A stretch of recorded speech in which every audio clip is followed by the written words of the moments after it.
बहुत भूख लग रही है। वहाँ देखो, सामने वन है। वहाँ चलकर भोजन की व्यवस्था करते हैं।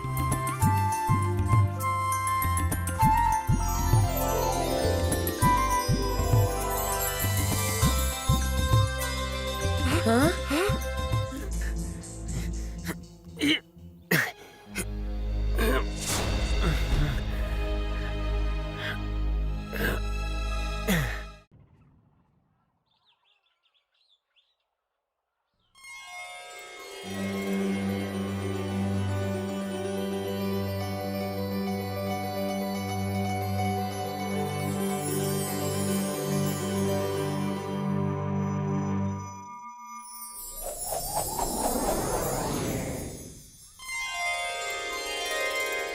राम, तुम मेरी परीक्षा में खरे उतरे। अब समय आ गया है कि मैं तुम्हें वो ज्ञान दूं जिससे तुम तीनों लोगों को विनाश से बचा सको। और उस दिन से गुरु वशिष्ठ ने आश्रम में राम की शिक्षा शुरू की। गुरु नरसिंह ने सारे बालकों को रावण के बारे में बताया। बालकों, दानवों का राजा रावण अगर ये सीढ़ियां बनाने में सफल हुआ तो तीनों लोकों पर उसका साम्राज्य होगा। अब रावण को रोकने की जिम्मेदारी राम पर है। किंतु गुरुजी, राम भैया तो अभी कितने छोटे हैं। रावण जैसे शक्तिशाली दानव को राम भैया कैसे रोकेंगे? तुम्हारे राम भैया कोई मामूली बालक नहीं है। ये तो उन्होंने मेरे द्वारा ली गई परीक्षा में सफल होकर साबित कर दिया। अब मैं राम को ऐसी शक्तियां दूंगा जिससे राम रावण के मायावी जाल को तोड़कर उन सीढ़ियों तक पहुंच सके। और मेरे पास वो शक्तिशाली तलवार है जिससे उन सीढ़ियों का विनाश होगा। गुरुजी, हम सब भी राम भैया के साथ चलेंगे। नहीं बालकों, मैं तुम्हें व्यर्थ ही खतरे में नहीं डाल सकता। किंतु रात बहुत हो गई है, तुम सब सो जाओ। राम, कल प्रातः काल से तुम्हारी शिक्षा शुरू होगी।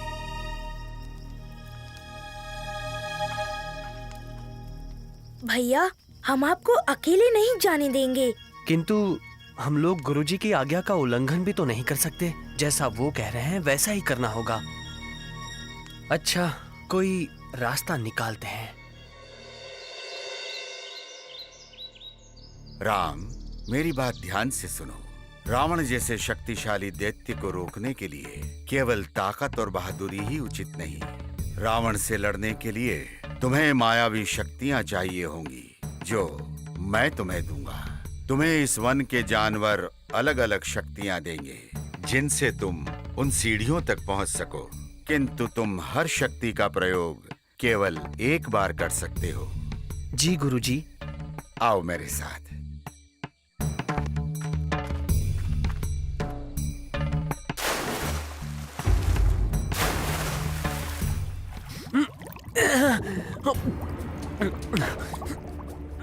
हाँ, सांस नहीं ली जा रही। मेरा हाथ पकड़ कर रखो, तुम्हें कुछ नहीं होगा।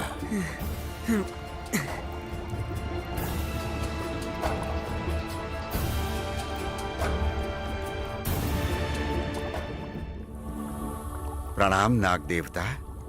प्रणाम गुरुदेव। क्या यही है वो बालक जिसके बारे में आपने मुझे बताया था? प्रणाम।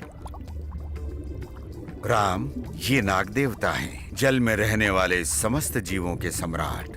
ये तुम्हें ऐसी शक्ति देंगे जिससे तुम नदी एवं समुद्र के अंदर जल में रहने वाले जीवों की तरह सांस ले सकोगे। नाग देवता ने राम को जल में सांस लेने की एवं जल में रहकर युद्ध करने की शिक्षा दी।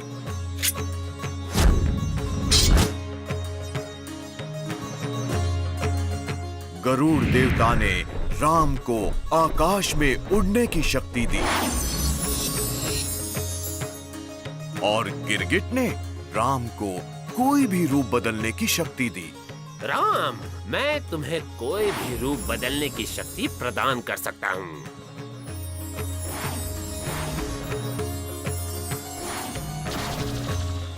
किंतु ये चमत्कार तुम केवल 2 बार ही कर सकते हो।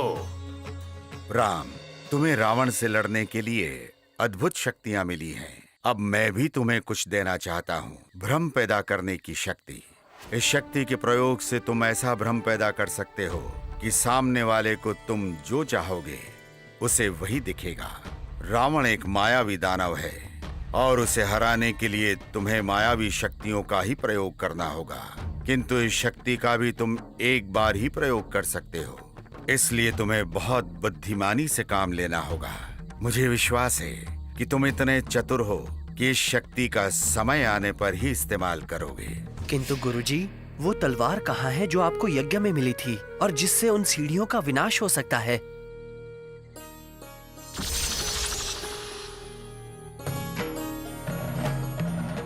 अब तुम रावण से लड़ने के लिए पूरी तरह से तैयार हो। हाँ, लेकिन एक बात याद रखना, रावण को कभी पता ना चले कि तुम उसके कार्य में बाधा डाल रहे हो। ऐसा क्यों गुरुजी? क्योंकि तुम अभी बहुत छोटे हो और रावण तुम्हारे लिए बहुत शक्तिशाली।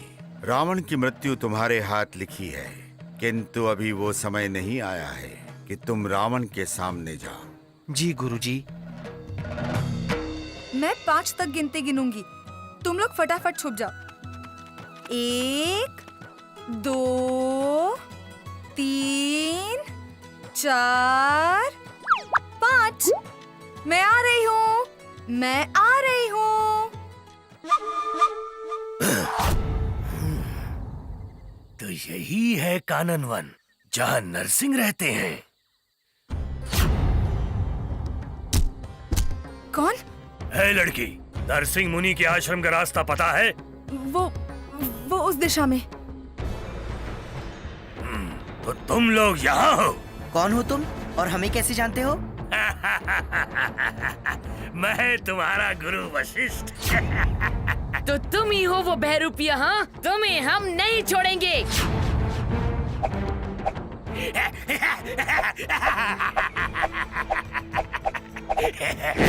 तुम बालकों को लगता है कि मुझ जैसे शक्तिशाली दानव को तुम ऐसे ही मार गिराओगे? मुझे कोई मनुष्य नहीं हरा सकता। तुम लोगों से मैं बाद में निपटूंगा, अभी जल्दी में हूँ।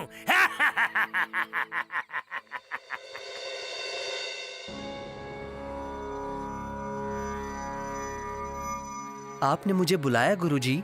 हाँ राम, मैं कुछ देर के लिए बाहर जा रहा हूँ, तब तक तुम इस तलवार की रखवाली करना।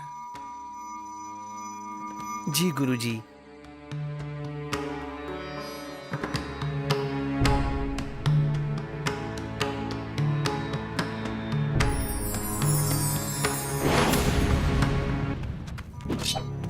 ऐ लड़के, ये तलवार मुझे दे दे, नहीं तो पछताएगा।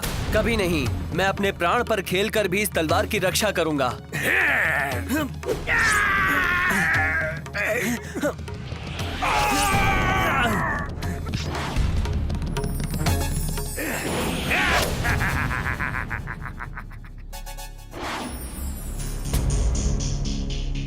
राम, वो तलवार कहाँ है?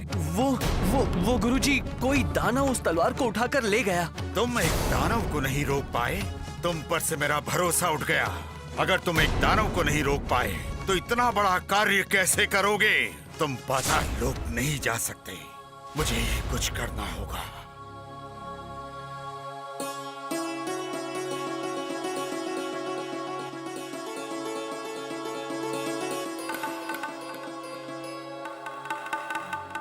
अरे भैया, आप यहाँ?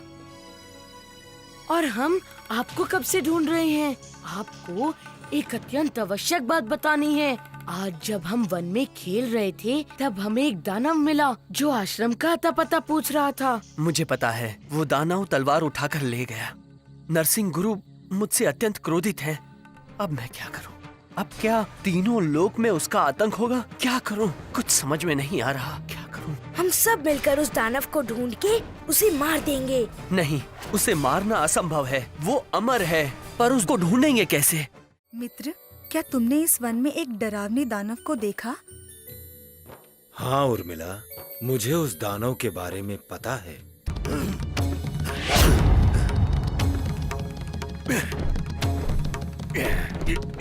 अब मैं तुम्हें जीवित नहीं छोड़ूंगा।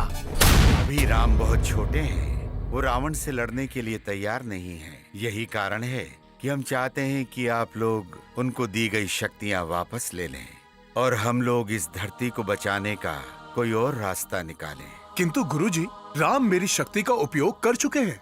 लेकिन क्यों? मुझे आशा है कि उन्होंने आपकी शक्ति का कोई दुरुपयोग नहीं किया होगा, नहीं तो मैं उन्हें दंडित करूंगा।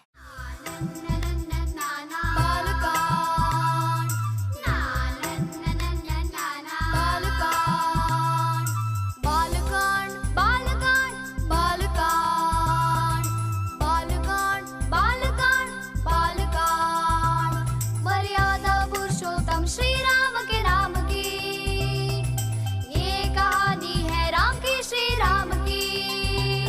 मर्यादा पुरुषोत्तम श्री राम के नाम की, ये कहानी है राम की, श्री राम की। सरयू नदी किनारे बसे अयोध्या धाम की, ये कहानी है राम की, श्री राम की। बालकांड बालकांड बालकांड बालकांड बालकांड बालकांड बालकांड बालकांड।